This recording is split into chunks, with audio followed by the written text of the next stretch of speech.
di tanggal 4 Januari hanya terjadi penambahan kasus sebanyak 2 kasus saja. Tapi sehari kemudian tanggal 5 Januari kita lihat drastis penambahannya mencapai 232 kasus di hari itu saja.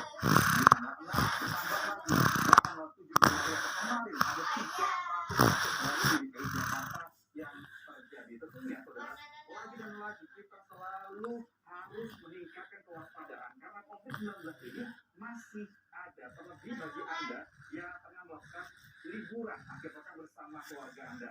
Karena kita tahu saudara bahwa antrean kendaraan ini masih terus saja mengular panjang menuju ke sejumlah kawasan wisata, dan yang menjadi wisata favorit bagi warga DKI Jakarta adalah kawasan puncak yang mengular hingga 7 km kemacetannya. Kendaraan wisatawan di sana didominasi oleh DKI Jakarta. Dan kita lihat di visual yang Anda saksikan saat ini, kemacetannya sangat